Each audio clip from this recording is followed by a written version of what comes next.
Shalom, my friends. It's another Monday. You're welcome to part 5 of our ongoing teaching, Antidote to Chaos, a pathway to abundant life.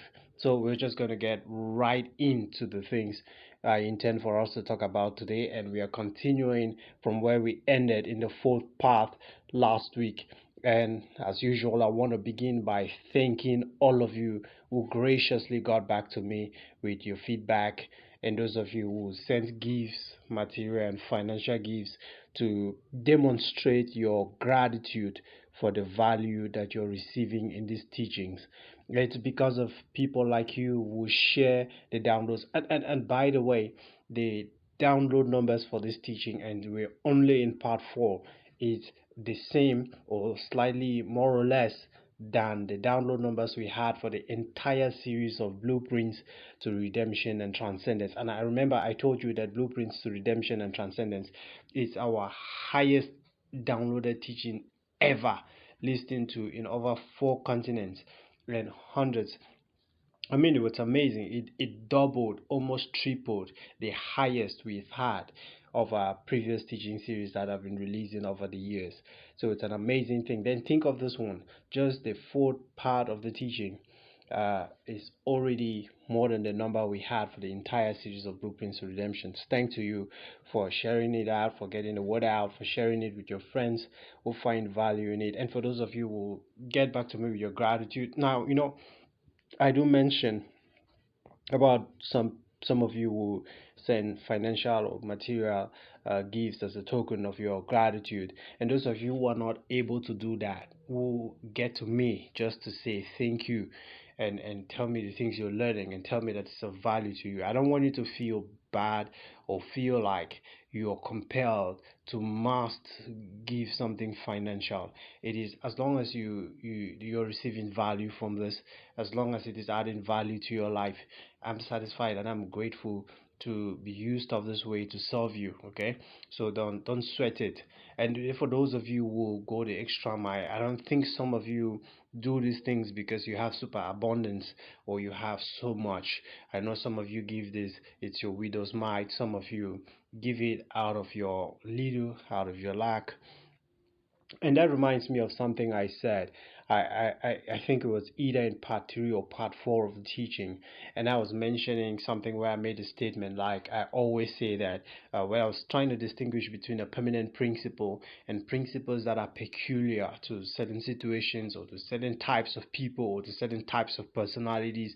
So these are not permanent principles. And I made a statement about the whole gospel of get rich by tithing, that if you tithe or if you gave this and God was going to multiply it to you, a seed sowing and harvest. That's what that was it.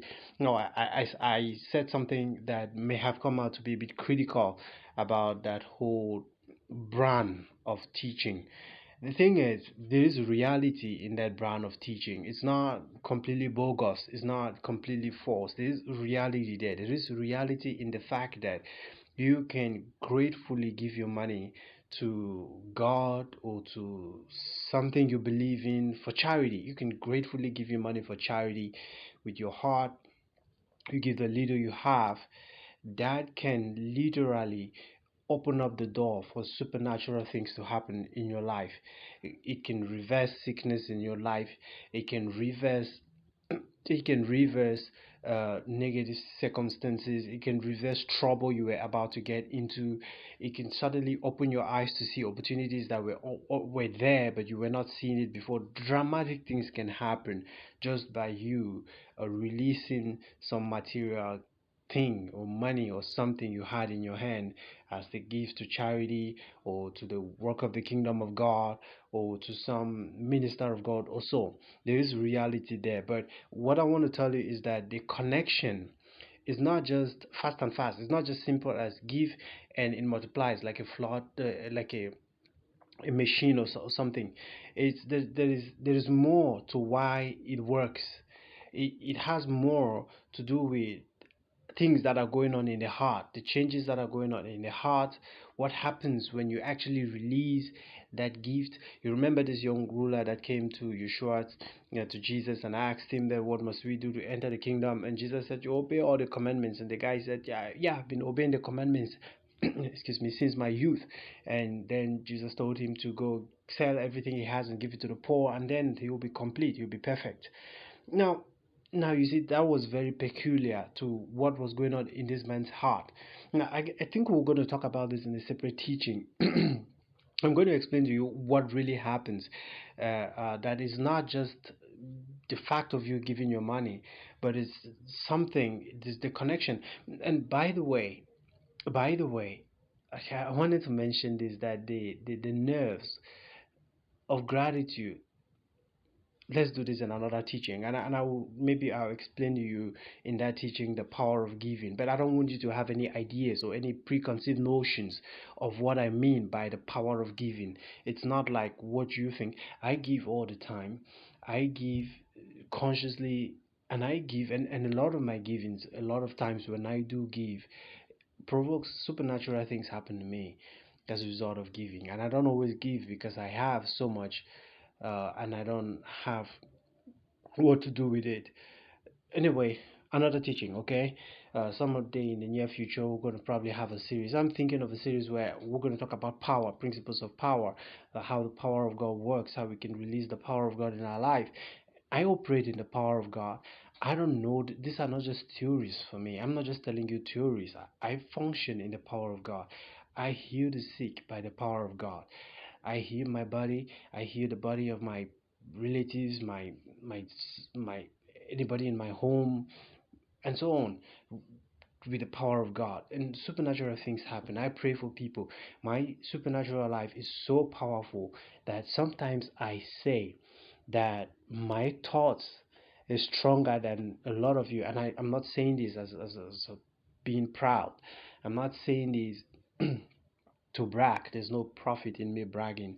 I don't take any pleasure bragging, or there's no profit in that for me. So I'm just saying this. I cannot deny the facts of my life, which one of it is that my thoughts is stronger than the prayer of a lot of people. My thoughts can move heaven, so to speak, or we can provoke supernatural results to happen even more than the prayer of a lot of people. Sometimes someone could just tell me that a lot of times people call me with prayer requests. And the truth is that I'm not Mother Teresa, that I just feel warm and fuzzy, towards everyone. There are people that I feel more warm towards, that, and I was about to say that a lot of people call me, send me messages, and tell me about issues they're having, that I should pray for them. And usually, if I'm not so close to someone, if I'm not so attached to someone, and these attachments are real, that people that have demonstrated to me that they find value in my teachings and they apply it in their lives, and regardless of whether they make any material contributions or financial contributions to support my work or not, as long as they are hungry disciples and hungry followers of my teaching and my wisdom, and they are applying it in their lives, there is that relationship. You could see Jesus had that relationship with his disciple. Any teacher has that kind of relationship with his most precious students, the students that really take their teachings to heart. I'm not talking about blind followers. I appreciate all of you, my students, who challenge me with questions, and as long as you're open for us to have the conversations to see where the answers to those questions lead, and all that. So there's that relationship, almost like a father-child relationship, like a parent and a child relationship that forms. The bond is real, is there. And then there are those who make material contributions that I wouldn't be able to do these things that I do.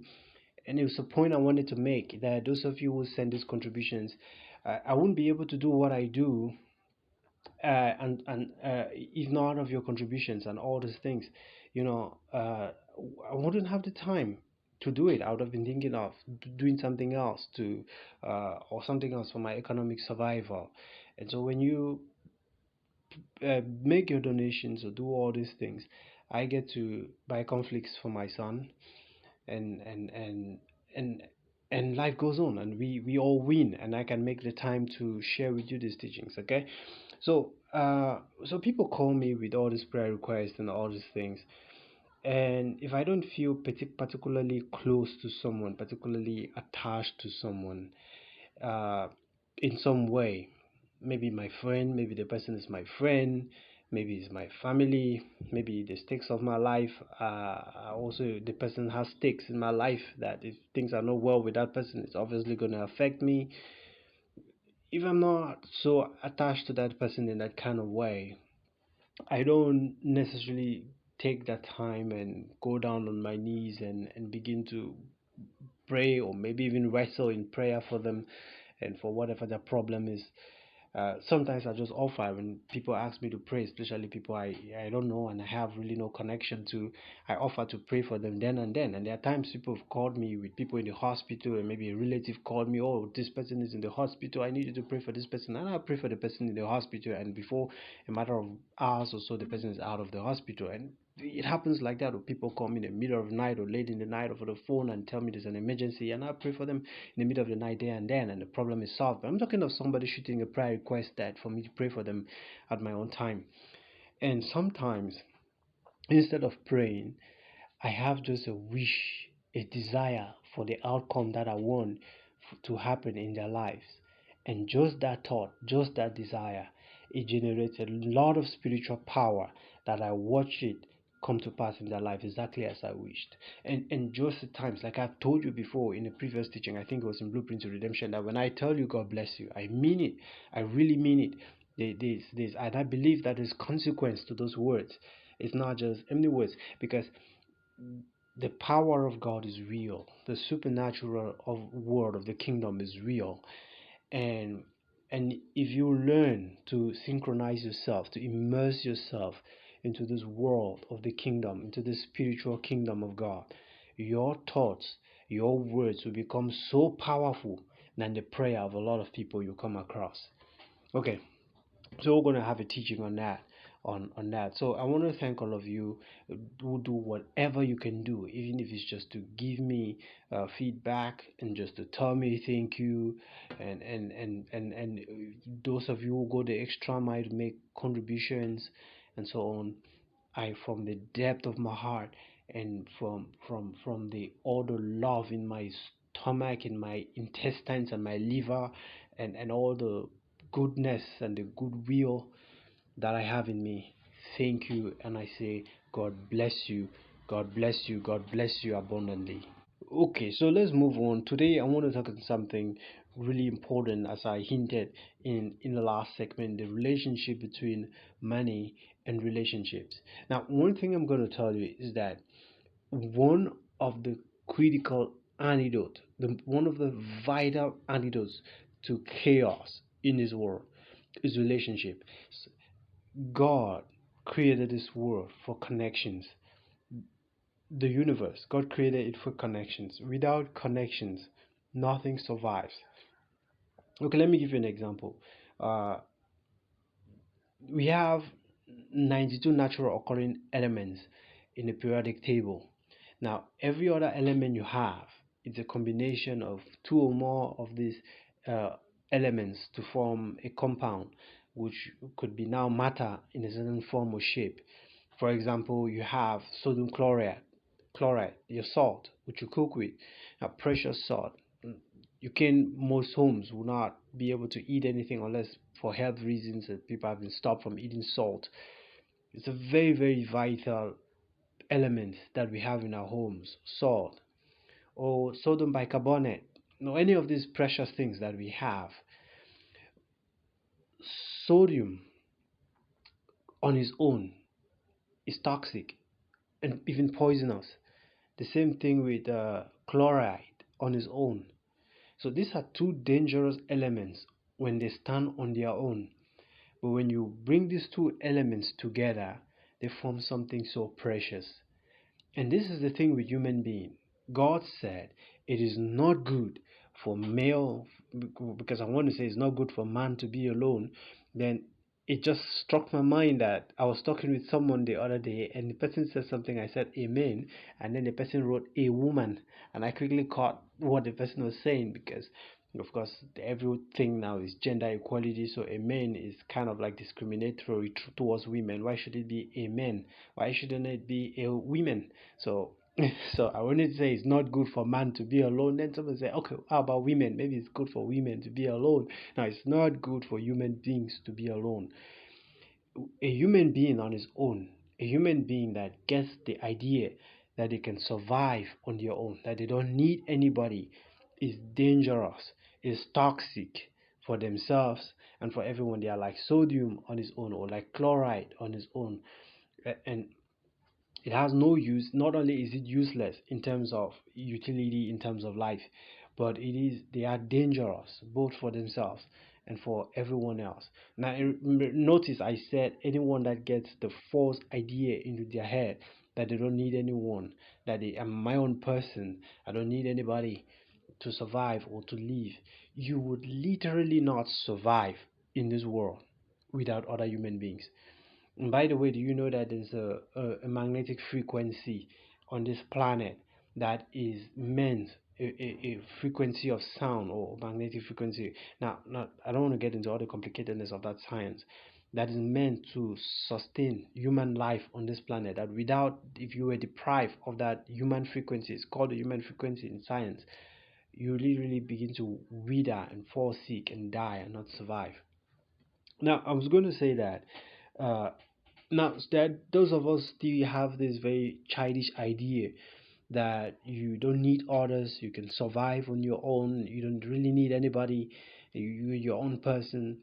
Now, this is a thought experiment, and I used to really sincerely think about this when I was a child. That if everybody were to just die from this world and I was left alone, I probably picked up that idea in a movie where maybe a lot of people died or something, and then I was just left alone, and I began to imagine how it would be for me to be alone in the world with all the cars to myself, with all the food to myself, with all the pleasures and everything that I'll ever want to myself.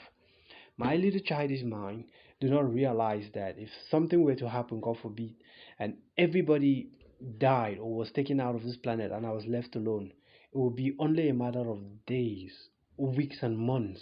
I don't think I'll last a year and I will not survive. And this is the reason why you will not survive. Part of the reason is that, or you might survive, but your quality of life will not improve in any way. First of all, you soon realize that electricity will go off and there will be no electricity in your home. Why? Because the people who are maintaining the power company from the source and all those things are not there. A little for there's no technician to fix it, so you don't have electricity. Then you soon go to the store to get food, to the mall, and there's nobody there to sell to you, of course, but you nobody there to stop you from taking whatever you want.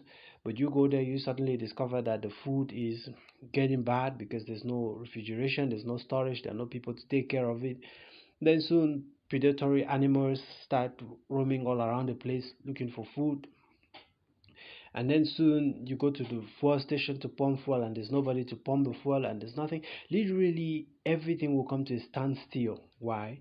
Because there are no human beings. And then you probably want to turn on your television because you're so bored out of your mind, and you want to turn on your television to maybe watch something entertaining and engrossing. And when you turn on your televisions and there are no signals and there's nothing, because the people, how would you even turn on your televisions when there's no electricity? And then soon you want to turn on your water supply and there's no water in the home because maybe the people who are managing the system are not there anymore, and so the water doesn't reach your home. And then maybe if you're in a developed country where gas is also supplied through a pipeline system, you want to turn on your gas to cook and there's no gas because there are no people to run the system anymore, and so everything is at a standstill, and you cannot do all these things on your own. So the only way you would survive is to leave the city, all these luxuries that have been provided by the cooperation of men, by men cooperating with one another, is to leave that world and enter the jungle and live like a subsistence caveman. And that is the only way you survive. So this life of clothing where you have all this beauty and so on, all this prosperity that the world has, the source of all this prosperity is one thing only: human collaboration. And so you would literally not survive without other human beings. So or your life, you will literally not have any quality of life that is different from that of the caveman without other human beings. If you were to Imagine that you were not going to collaborate with any human being, and you were just going to do everything for yourself. You're going to make your own clothes, you're going to make your own shoes. I mean, you're going to do everything for yourself. You're going to be one busy person 24 hours 7, trying to provide for the things you need for survival. You're going to, for your bread, you're going to grow your wheat, you're going to harvest it, you're going to sheave the wheat, you're going to grind the wheat, you're going to make flour before you make your bread. Just bread. That's the process. And then before the next meal and the next thing and the next thing, your quality of life will be so diminished that life will become so difficult, so difficult. And so human collaboration. And so God, our Father, knows that the only way we're going to prosper, the only way we're going to live the life that He intends for us to live in this world and fulfill the destiny He's put us in this world, will result in human collaboration, in you and I needing each other. And is the idea that you got to put sodium and chloride together to have something useful. So two human beings have to come together, at least two human beings. There is no significant achievement that you've done, any significant thing you've achieved in your life so far up to today, it's as a result of you collaborating with at least one other human being. There is nothing significant that you've achieved in your life or created that did not come as a result of you collaborating with at least one other human being. I challenge you to contact me back and tell me such a thing that you've achieved that was solely of your own effort without you collaborating with at least one other human being or using the efforts of another human being. Okay, so God knows that we have a natural tendency, primitive tendency of selfishness, the desire, and this is what the story of Cain killing his brother Abel. I mean, you just two of you. I mean, you kill your brother to be alone for what? And so God tells Cain that okay, you kill your brother. You don't think that it's good for you guys to be together, huh? So, okay, this is your punishment. You're going to be a wanderer. You're not going to stay in any place too long to be able to develop any relationship with anyone. So, you're going to be this guy that has no friends and no connections, no real connection with anyone. You're going to know a lot of people, and a lot of people are going to know you, but you're not going to have any connection, any real meaningful connection with anyone because you're going to stay here. And before you get to know the people really well, you'll be moving to the next place and the next place, and that was the punishment for Cain. The Cain was, okay, you want to live alone? Okay, I'm going to show you the consequence of isolation. And few generations later, Cain learns the lesson that it's not good for man to be alone. So Cain builds a city. What a city for people to come live together. And he learns the lesson, he repents, and he changes, and he builds a city and brings people together. And the way the name he even gave his son speaks to his repentance. So we have the Cain-like tendency of hoarding, of not wanting to collaborate, of being wanting to be alone or engrossing ourselves into animals. Have you met people who love their pet more than they love the real human beings? I've met such creepy people.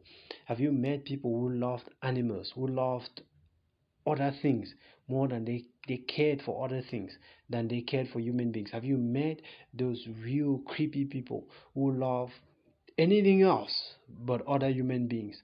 And they say, well, human beings are untrustworthy, they are blah blah blah blah blah blah. I mean, you say all that about human being, and they take this self-elevated righteous position, self-righteous position, and say all these horrible things about human being, as if every other human being is so bad and they are the only ones who are so good, and so poor them, they're so unfortunate that there's nobody else in the world that is as wonderful as them, that deserves their company. So they just spend their time with their dog, with their cell phone, with whatever else they engross themselves with.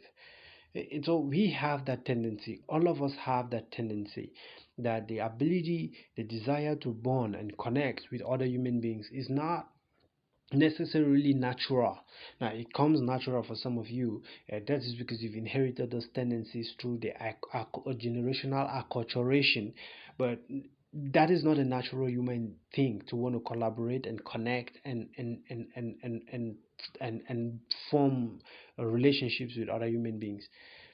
And so God has to incentivize, to give us incentives to connect, to want to must connect with other human beings, because we, without these connections, without these meaningful connections where we care for each other and we want the best interest for the other, even if it's for our own self-preservation, without that, the order of creation or the order of life that is required for human beings to thrive falls apart.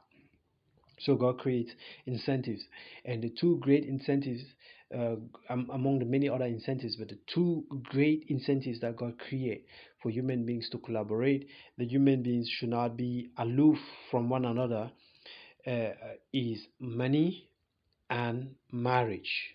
And ironically, the two words starts with M, money and marriage.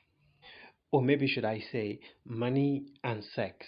Now, if you take money and sex out of this world, you would think that human beings will love each other, will just care for each other, will just become holy and righteous and just love everyone unconditionally. And if you have one of those fancy ideas about unconditional love, more power to you. Okay, my point is, you could say money and sex. These are the two great motivations for human beings to connect, for human beings to connect with one another, to collaborate with one another. It's like God is saying, our good and our benevolent Creator says that I'm going to set up a system which is going to allow human beings to gratify their desires for things, our desires for stuffs, our desires for the things we need for survival, for food, for drink, for shelter, for clothing, for pleasure, and for nice things. That this is how I'm going to gratify the desire for the nice things you want, for all these things. And so God essentially said, our benevolent Father essentially said, I'm going to set it up that people can indulge, that we can indulge our desire, or we can go about our desires for having these things, whether they are clothes, whether it is pleasure, whether it's whatever it is, that we can get to achieve these things with a minimum amount of hard work possible, you know. Because one of the things about we human beings is that at heart, all of us human beings, we are essentially lazy. Hard work, it's one of those things that you have to go against spiritual gravity to be hardworking. It's not just something that happens automatically and naturally. So hard work is unnatural. It's very natural for people to just slump and be lazy. And so good Lord makes it that, okay, I'm going to set up a system where you can have a lot of nice things, where you can have all the food you want, and you can desire, you have all these cool things, all the things you need for survival with the minimum amount of work possible. So you also have extra time to spend with your family, to study the scriptures, and do every other things, and I mean life will be good, right? So the good Lord sets up a system where it's going to teach us the discipline and the willpower to embrace hard work. And and with the significance for money, and so we, because the barter system doesn't really work. And there are people who say stuff like, oh, you, when speaking of why or when God required tithes in the Tanakh, you call it the Old Testament. It's not old. I don't want to be calling it the Old Testament because it's not old. Okay. That when God required tithes, he mainly asked for their farm produce because there was no money. It's not true. If you read as early on in Genesis chapter 13, where Abraham, you would see spoken about money with Abraham. Abraham buys a plot with money, and there was this other case. I think Genesis 13, there's something there that has to do with money with connection to Abraham. So it was money quite all right. And even in the instructions about tithing that was to be farm produce, it was a case where God said that if for some reasons you wanted to redeem your tithe, you could sell it for money, and then you had to add this amount. So those money was in existence. So no one should say money is a new modern thing. Money, it's one of the things God created for us human beings to give us as an incentive for us to connect with other people. So if you learn to interact with other people, if you learn to serve other people, then we discover that the process of serving others creates value, which can be measured or quantified in terms of money, all that in terms of what we may call money. So what is money? Now before that, I want to say something. There is this do goody statement that a lot of people always say. that the meaning of life is that you should serve others, or you should live for others and serve others. Now, the truth is that as long as you have a job, as long as you're working, you're already living for others. This pithy statement, or statement that is supposed to be pithy, that we are supposed to live for others. The meaning and the purpose of life is to live for others, to serve others, to give to others, to do this for others and others and others and others, and sacrifice yourself for others, and serve others. The truth is, the only people in this world you can literally not survive. Well, you would survive because there will be people that will be gracious enough to care for you and give you handouts and charity, for your good for nothing. And they should. I'm not saying they should not. Just because you're good for nothing, a lazy slop, you will literally not survive in this world by living for yourself. Now it sounds like I'm about to say.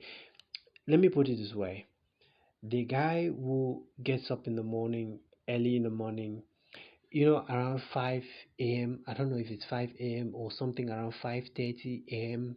or 6 a.m. There is a guy that walks around. I don't know if it's a kid. I've never seen the person. I've known the person's voice. He walks around selling gateau as early like that, and he walks around the quarter, and I'm sure he goes to many other places, and he's shouting and saying it in French, that gateau, gateau, gateau, and people go out and buy. Now, is that guy working for himself? Now, because you go and meet the guy like that and you say, "Oh, you're such a selfish person. So you wake up every day from morning to night and you're just working money and working for yourself. You should think about others, and you should think about serving others." And if I were that guy, I'll say, "Okay, smarty, what do you mean by I should think about serving others? I'm already serving others. When I wake up in the morning, 5 a.m., and I fry, oh, he has to wake up earlier than that, probably wakes up at 4 o'clock to fry the stuff, and so that by around 5:30 he walks around selling it, all the risks of being mocked and stuff. He's working for others, he is serving others already.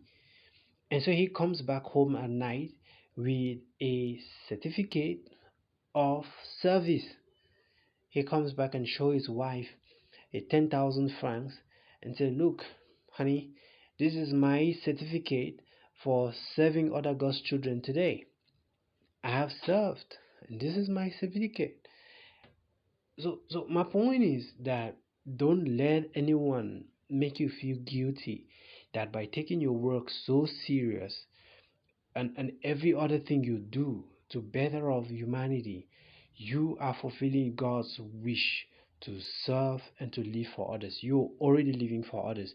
You're a lawyer, you're a medical doctor. The fact that you're making money from it doesn't reduce in any way the value you're contributing to humanity. Try to imagine for once that if everyone else stops working, if you wake up in the morning and everyone else that is working, that is serving their fellow human beings, decides that we're not going to do it anymore, the world literally comes to a standstill. It's just as if a nuclear bomb was dropped. It will be as catastrophic as though there was a nuclear bomb that has been dropped on the planet, just because people refuse to work, people refuse to serve one another.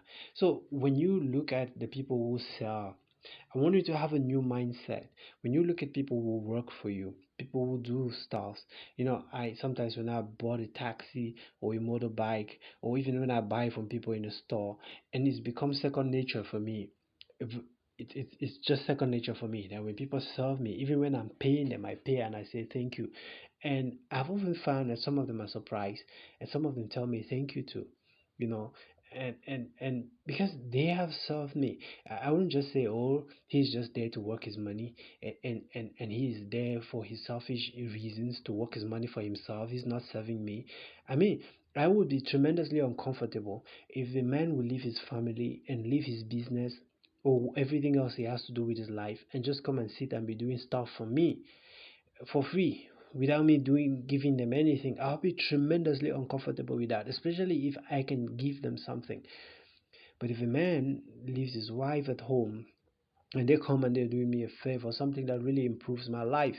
Imagine that if your phone gets bad, or your laptop gets bad, or your plumbing gets bad, and there is nobody to fix it. Now, the person who fix it, yes, he's there to work his money, but he is serving you for Christ's sake. He is adding value to your life. He is serving other God's children. So if someone tells you that, oh, the purpose of your life is to live for others, is to serve others, so oh, thank God I'm already doing that. And if the person asks you, how are you doing that? Don't just say your job. Explain to them what you do in your job. So, I wake up every morning. I get to wake up very early because I know that the people I need to serve can't wait.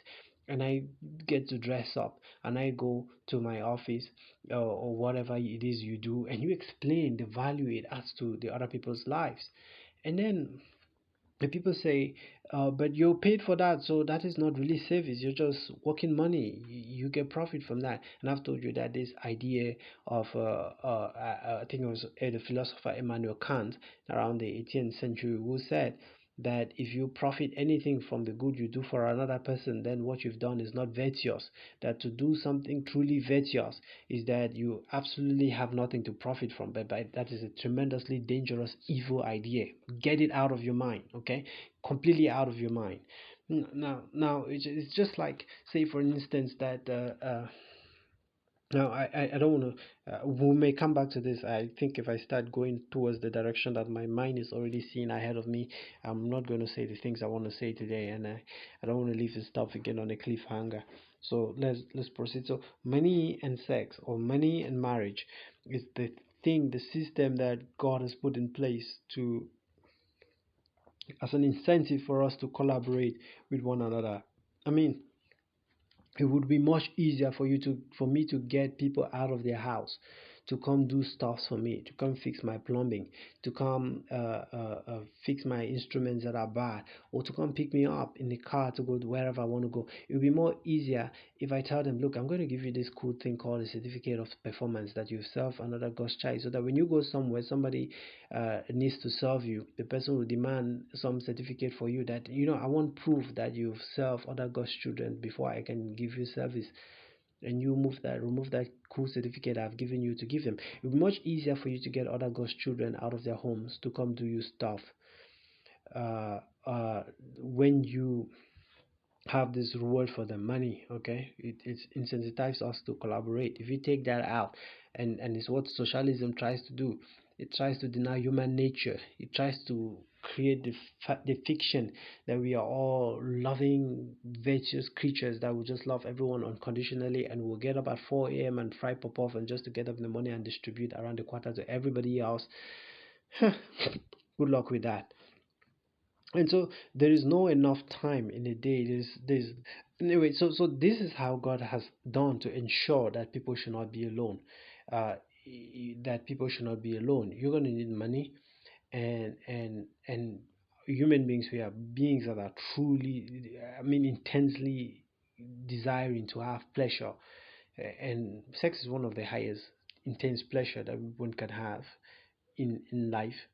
And I'm not just talking sex about intercourse, I'm talking about the whole structure, uh, in terms of the relationship and the context in which that happens.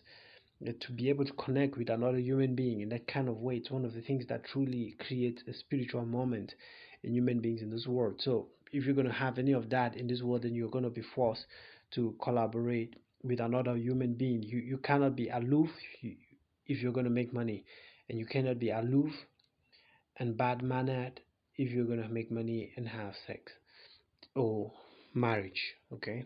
So and this is how God does this, and God is gonna in this God is gonna, in other words, God is saying, I'm gonna teach people that one of the nicest things for a woman is to be tied to a man, and one of the greatest things for a man is to have his own woman. It's an amazing, it's like having your very very best friend for life. And this is, by the way, sometimes that the scripture gives a lot of warning. When you begin to read the Bible, it begins to talk about punishment, or God's uh, uh, how God frowns at certain infractions of certain instructions that He gives.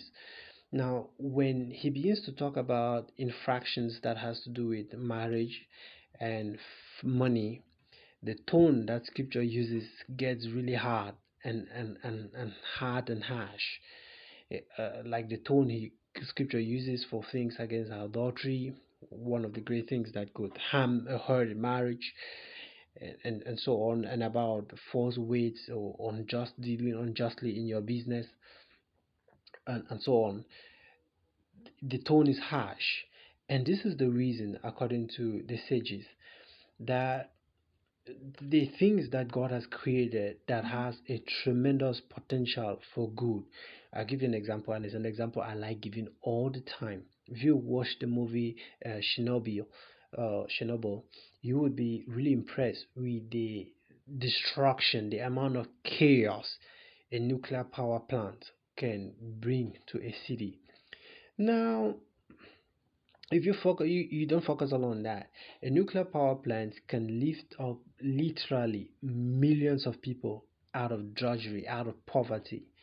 So it's something that has a tremendous power for creating wealth and for bringing adding value and so many good things to the lives of millions and millions of people.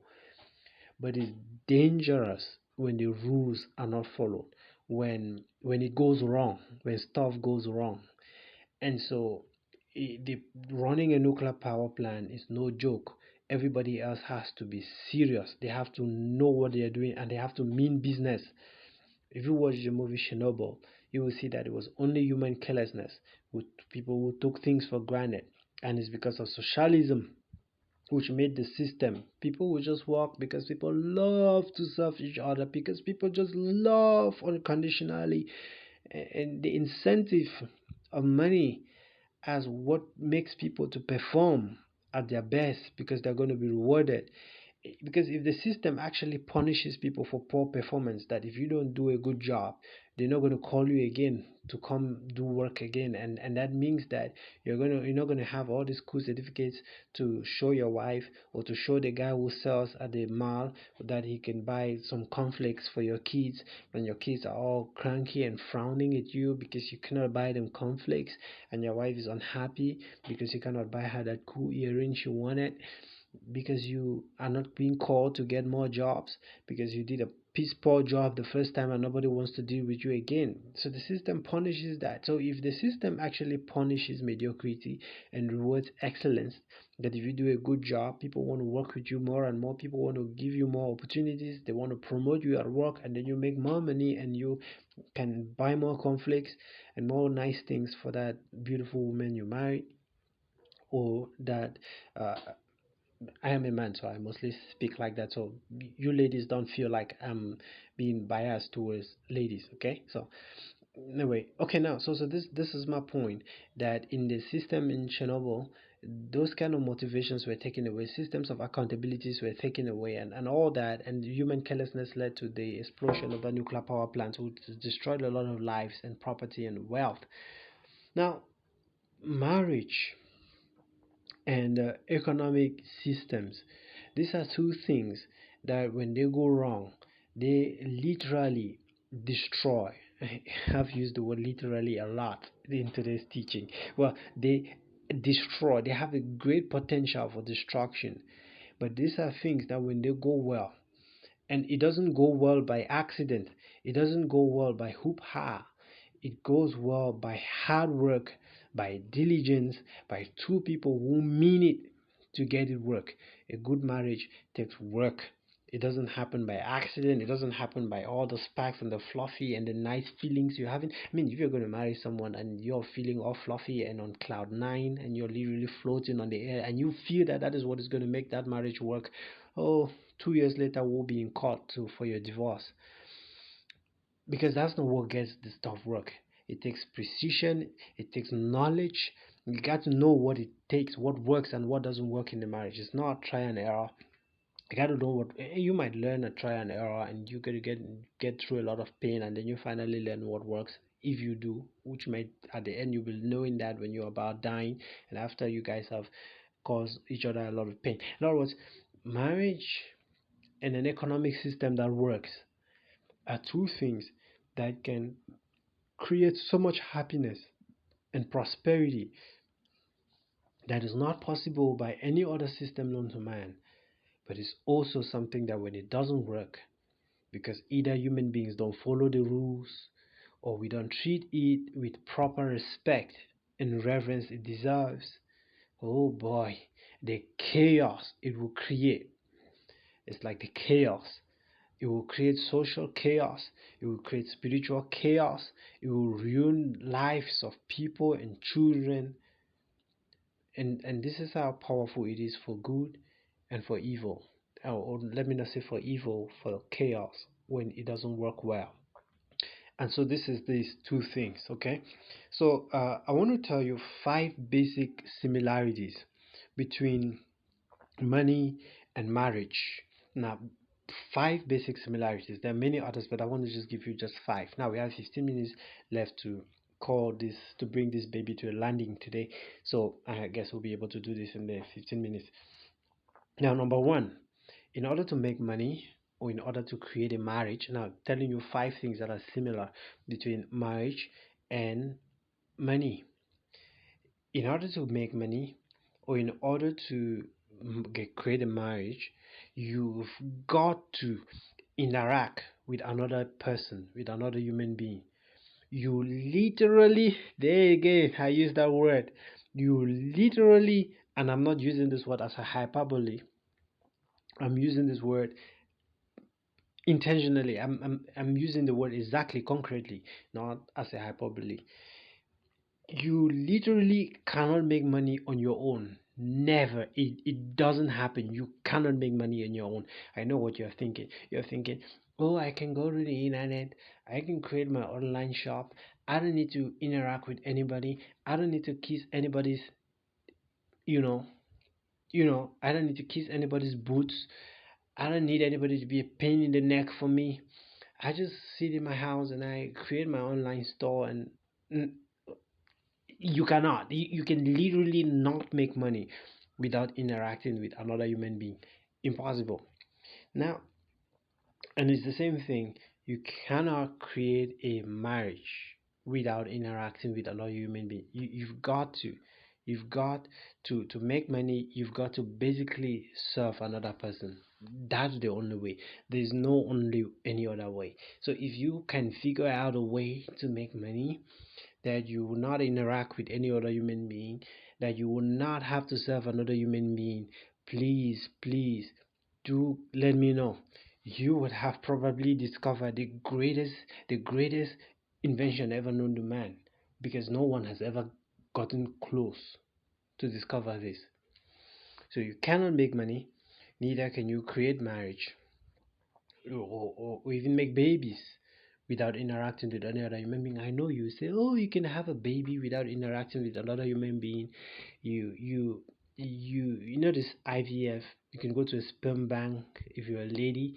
You can go to a sperm bank, and you don't want to interact with men, especially some of you young ladies that have been gullible enough to ingest the incredibly foolish philosophy of the high priestesses and the prophetess and the oracles of the whole religion of feminism and gender equality and women not needing men and women running the world and all that shenanigans. And you tell yourself that who needs a man? I'm an iron lady. uh, I'm not a crybaby. I'm not one of those weak women that needs a man or that thinks that I need a man to be happy. I'm an iron woman. I can be happy on my own without any man. And I'm a boss baby. So you go to a sperm bank and you buy sperm there. You don't need to interact with any man to get that done. And you tell yourself, see, Dr. Buffett is wrong. I can have a family and I can have a baby without interacting with a man, and then maybe you buy an AI sex doll to please yourself, and you tell yourself, so who needs a man? The same thing applies for a woman, though I don't know how a man is going to a man can just adopt a baby, or I don't know. Anyway, for the sake of my point, let me continue with what I was already saying. What you don't know is that the sperm bank that you've gone to, you're going to have to interact with human beings in that sperm bank who interacted with the human being whom they got the sperm from in the first place. So what you've done is you've just inserted a middleman between your interaction with the man that you've gotten his sperm from, to distance yourself from that person. But yet you in practice are still interacting with other human beings. So principle number two, uh, for a marriage as well as to make money to come about, the greatest tool that you need to create money, your greatest tool for money creation, as well as for creating a marriage, whether it's from the start to the end, whether it's just to still forming the marriage. I mean, if you're a male, you see this beautiful girl that has just taken your heart away and your attention away, and her virtue, her character, and the way she carries herself, and her glory is just taking you.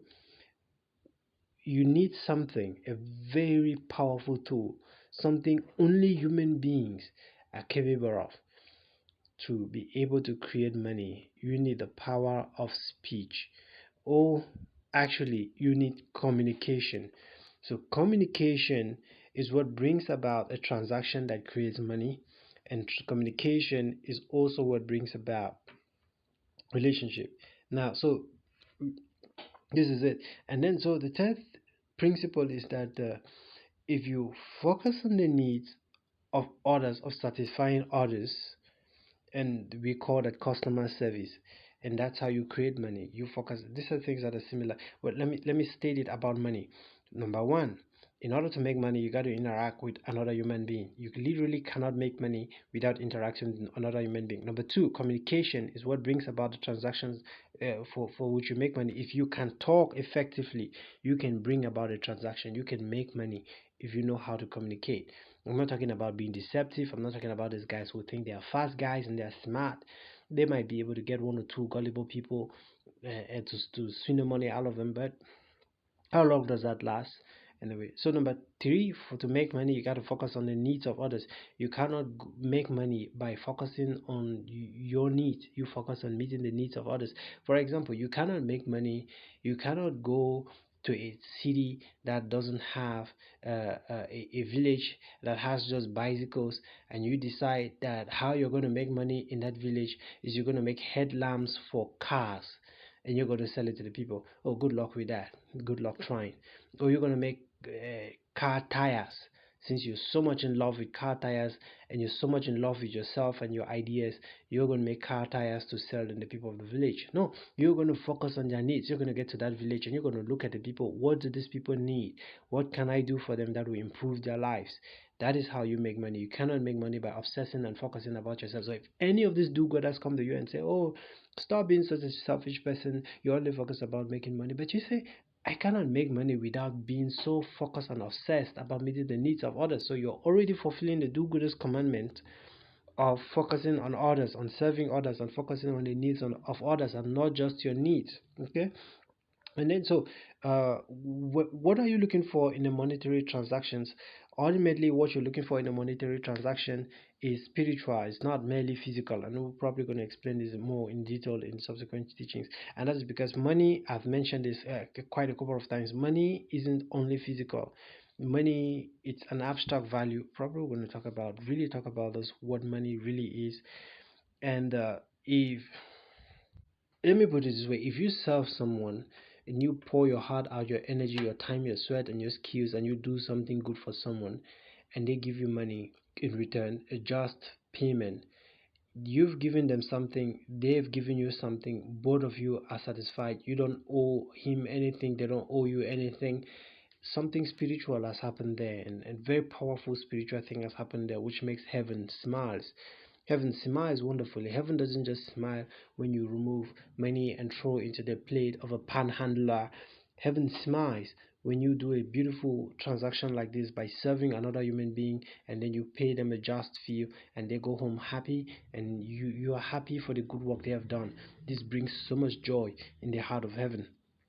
Now, number five, both parties, like I said, at number four, Okay, number five, both parties emerge from the financial transactions, better off and happier than they were before the transaction. I mean that a financial transaction that is good, or transaction that leads to make money, your life is more better and happier after that than before that. Okay, generally that is how it is. Okay. Well, of course, I understand that sometimes the tension of power in a transaction, it's fluid. Sometimes it is the seller that really wants to sell, and the buyer is not that desperate to buy. And sometimes it's the buyer that's desperate to buy, and the seller, well, is not that psyched up to want to sell. And so the balance of power can be like that, fluctuating. Now, about relationships, like I said, so those are the five things when it has to do with money. And the same thing for marriage or relationships. You cannot do a relationship or marriage by yourself. You cannot have a romantic relationship or a pleasurable relationship or a friendship by yourself. You got to be with another human being. Communication helps to bring about the relationship, just like communication helps to bring about the transaction. Now, of course, I'm aware with a whole lot of hookup culture today, and you might want to tell me that, oh, Dr. Pumphrey, the world is so changing. You don't need to really do all this communication thing, so on for to what back then in high school we called it to chat up a lady. I don't know what is being called today. Anyway, so you don't have to chat up a lady. You don't have to do all that anymore. The world has changed. You get on Tinder or any of these useless apps that are online, and you just click, and the next minute you guys are meeting somewhere and doing the thing. Anyway, you got to communicate. Important communication is still very necessary to have. And then number five, for marriage, both parties come out from a marriage better off and happier. A marriage makes both parties happier and better off than they could have ever been on their own. I mean, a marriage that works, okay? And it's not so hard to make a marriage work. There's a lot of horrible things happening out there with marriages, and it's very tempting for you to look at a lot of the divorce that is going up, and those who are married that they are surviving in their marriage, and it's horrible. I have a great marriage. Yeah, I do. I have a really great marriage, and very happy marriage. Well, this is not when we begin to talk about my marriage, but this is my point. It's not by accident that it happened. You know, by the time I decided I was going to get married, when I knew I was ready to get married, I bought maybe 50, I don't know, let me not exaggerate, but I bought a lot of books on marriage, a lot of audio lectures on marriage. I connected mentors, wise people who knew things about the subject. And I remember there's one internationally famous marriage counselor in Cameroon here. I actually connected him to talk with him. I talked with wise people who were doing well in their marriage. Books I bought. I read all those books and talked with all those people. And I talked with people that could understand about the choice, the partner I was choosing. I wanted help to help me see, because it's easy to have blind spots. I've mentioned this before. It's very easy to have a blind side, because I was intentional to making this work. And when I was soon ready, when I was certain about who my partner was, I gave my partners the books to read all the books together. We talked about it, and we were determined to build a good marriage. I remember my wife asked me at time was the planning, we're planning our wedding and planning all those things, and she said, we're going to have a good marriage, aren't we? We're going to have a great home, aren't we? I said, yes, we're going to have. And she told me, please, you're not going to spoil things, are you? And I said, why me? You can't spoil things and yourself. She said, no. If anything is going to go wrong, it's going to be you. And of course, she was right. She wasn't just saying that out of wishful thinking. My darling said that from experience. She know a thing or two about me. Just a thing about us, man. We can be gobby and we can be horrible. And it takes a wonderful woman to smooth all those rough edges about us. I've really changed for the better because of the woman I married. Really changed for the better. No man, no woman. If you're a woman that you're marrying a man and you're thinking that you're going to change that man, well, more power to you. In the next 5, 10 years, we're going to sit down and we're going to talk about your heartaches and the hell you're going through. No woman can change a man. I mean, a real man, a man that is worth marrying. I mean, a man that any reasonable woman that uh, is worth her name want to marry is not a man that a woman can change, but a man can change himself for a woman he values and love. Uh, a woman is one of the strongest motivators for men to change for the better. There's something about that in the scripture that Adam's name changed. And you might not have noticed that if you read the Bible only in the English version, but if you read in the Hebrew, you'll notice, even in the English, you can see it hinted. Adam's name changed immediately the woman was introduced into his life. And the same thing happened with Isaac and a few other figures that their name changed. Something about them changed when they got married or when a woman was introduced into their life. One of the things that smoothens an uncouth man, a wild, rough man, is a man that finds a woman that he loves and values. Tremendously powerful motivator for the transformation of men. So if you meet a man that is uncouth, wild, and all sorts of ways, and is not motivated enough because of their love for you to change, but you want to use your hands and your power to change them because you love them and you want to shape them into the image of the ideal man you want and then marry them, all more power to you. That is to say, don't do it. Don't do it. Run for your life. Okay? It's not going to work. So I'm saying that uh, good marriages don't happen by accident. An airplane that flies does not happen by accident. I mean, it takes laws, an understanding of certain laws, and applying those laws very precisely. A nuclear power plant that leaves out millions of people from drudgery and poverty or hardship and provides a lot of value to a community or to a nation doesn't work by accident, and neither would marriage.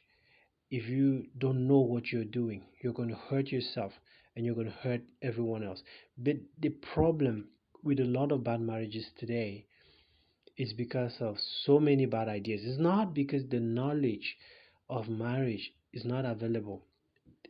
There's a lot of everybody has become an authority on the subject.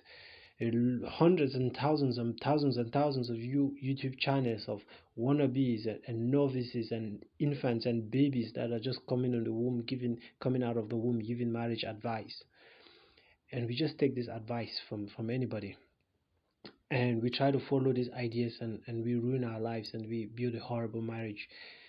And so there are not many people that would lift up their hands in the class and say, look, I want to get married. I have no clue what I'm doing. I have no idea what this thing is all about, and I have no clue how to make it work. You will not find many of those kind of people in a class because everyone thinks they know.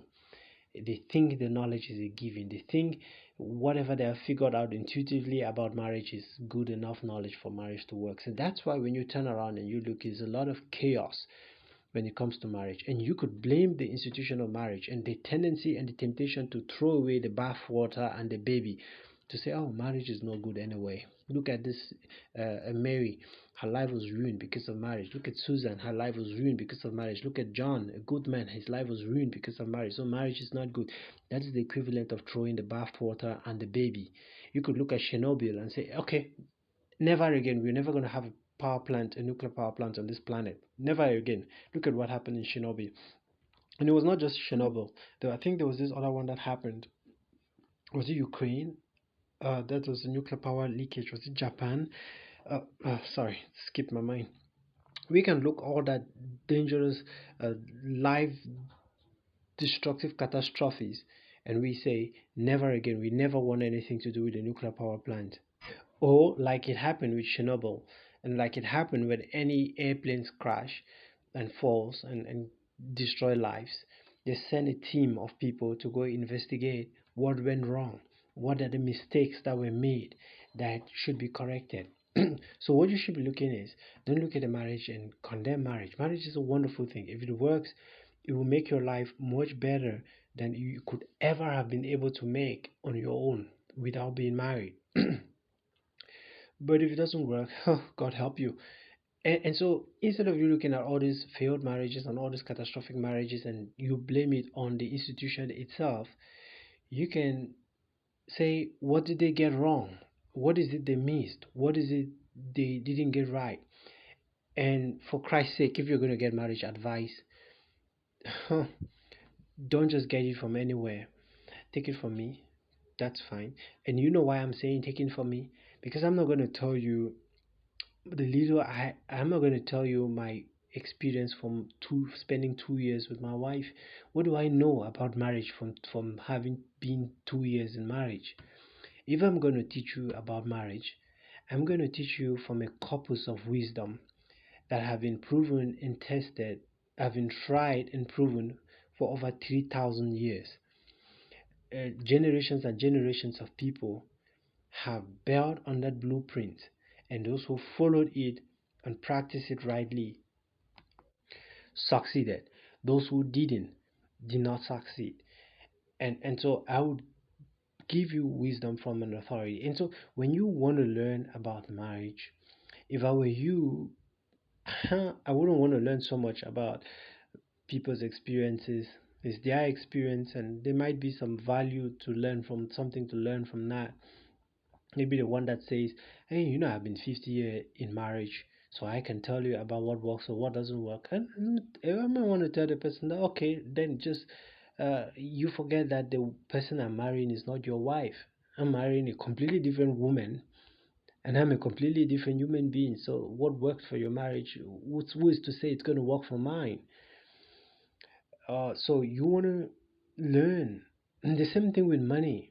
There's a lot of seemingly cool advice out there about how to make money and build wealth that lasts. And a lot of people that make money, a lot of families that make money, and they are not even able to hold out that money. To be poor is easy. Everybody can manage poverty. But to be wealthy, it's not easy to be rich. There are a lot of people, the only thing keeping them alive is that they don't have money. Because the sooner they have money, drugs, alcohol, clubbing, women, in few years they are dead. Kill themselves. Money. Everybody can manage poverty.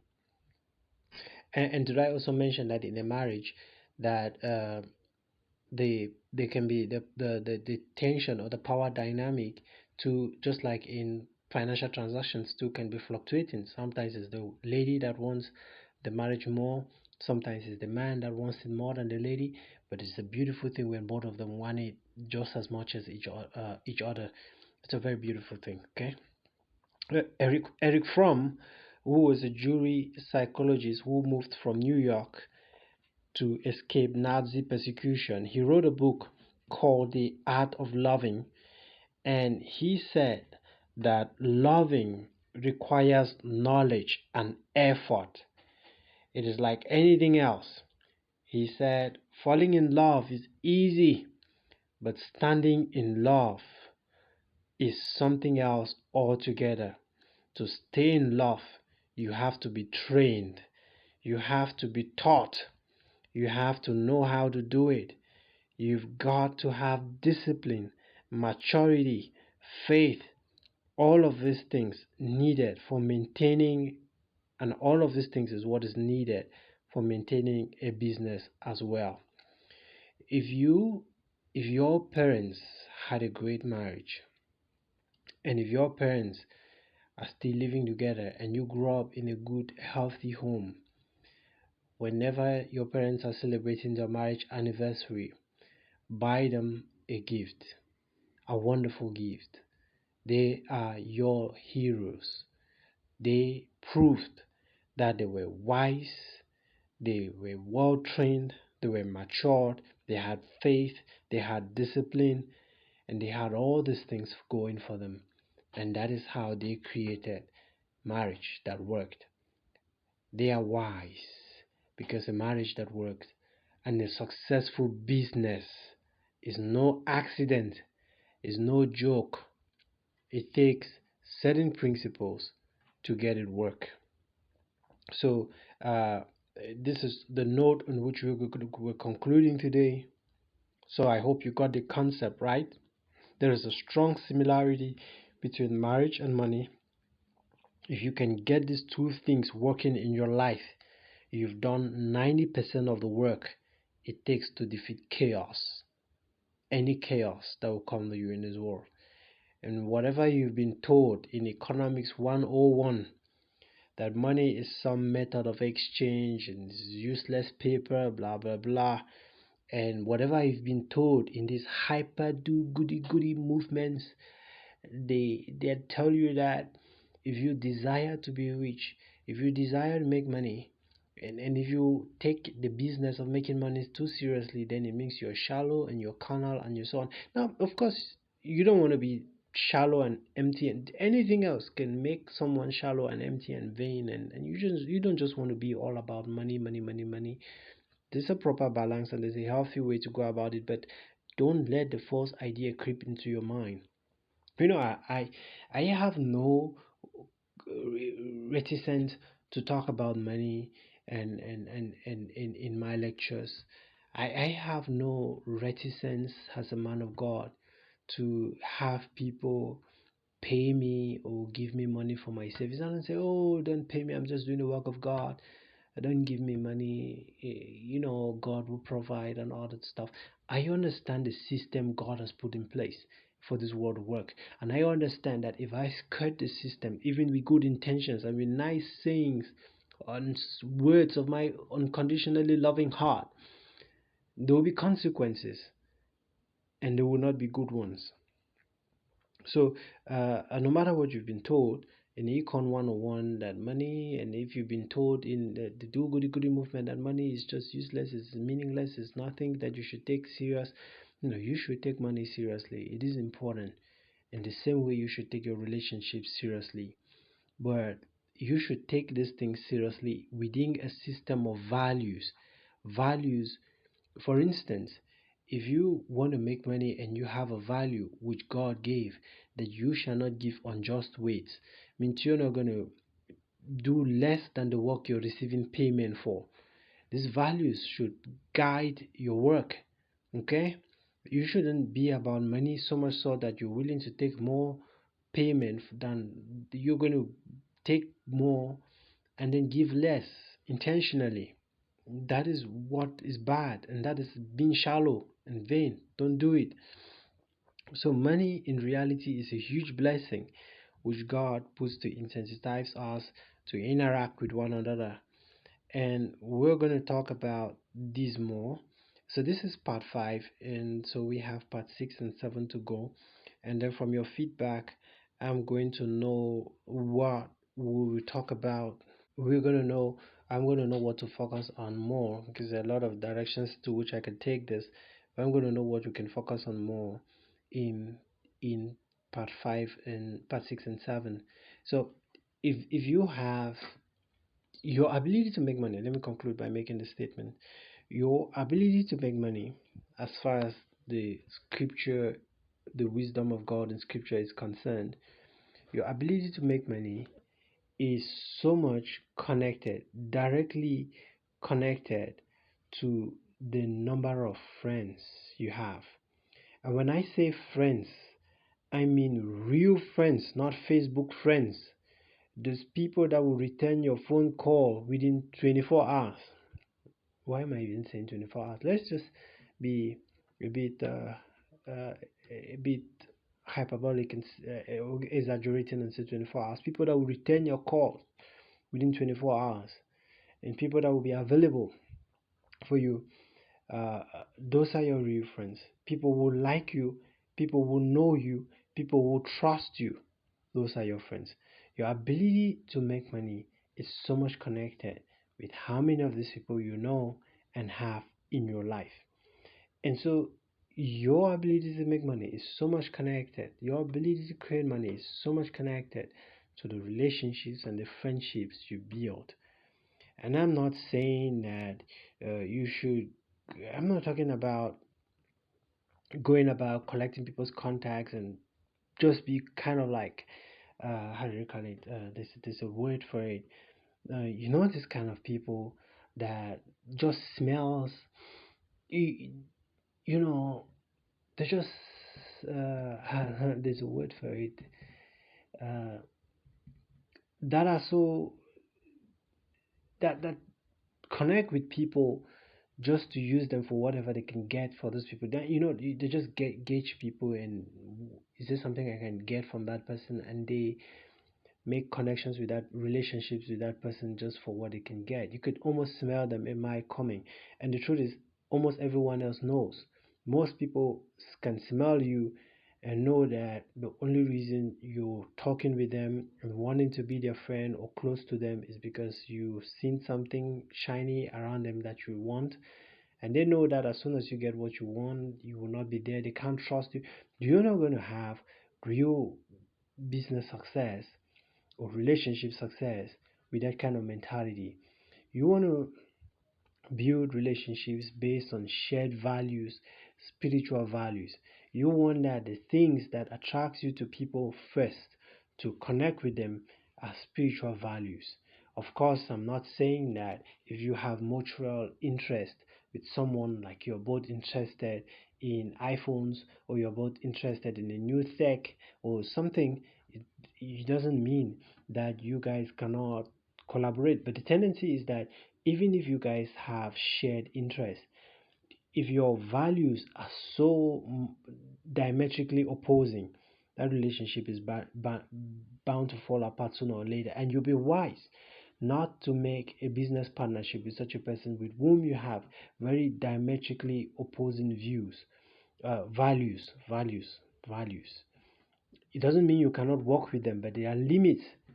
So you can really work, you can create more profitable relationships with people with whom you have more values in common than those you have values that are diametrically opposing. And that is why, if you want to build relationships that will serve you, and Jesus said to do so, Jesus talked about friendships. He said you should use the words you have now to make friends, because time will come that is these friendships will be the only thing that can save you, be the only real thing you have. Now, the money or everything else will not be able to save you. So you should want to connect with people based on their spiritual qualities, spiritual values. And when I say spiritual values, I'm talking about your character. I'm talking about values, spiritual values. I've told you, I remind you, think of the way I use the word spiritual. For example, I myself, I make friends with people first and foremost. When I look at somebody, I don't begin to think, oh, is this person in a position where they can give me a contact or connect me to some job I want or some opportunity I want. That's the last thing that comes to my mind. Or does this person have money that I should connect with them, that if they need money, maybe you will need them in future. Oh, I just want to have a big Rolodex so I can tell everyone that, oh, I know A and know B, I know that so and so minister of this, and make myself feel important.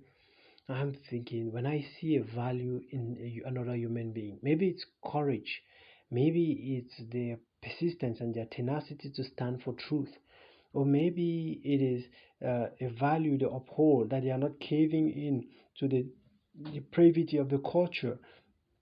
Something about them attracts me to them, and it's on those bases that we form a relationship.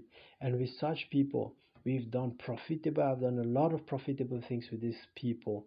And I've had people that we connected maybe based on some shared interest. Then the moment we begin to get closer, our values begin to stick out. Their values start sticking out, my values start sticking out, and then we soon see that our values are so diametrically opposing, and the relationship just begin to wane and doesn't go so far.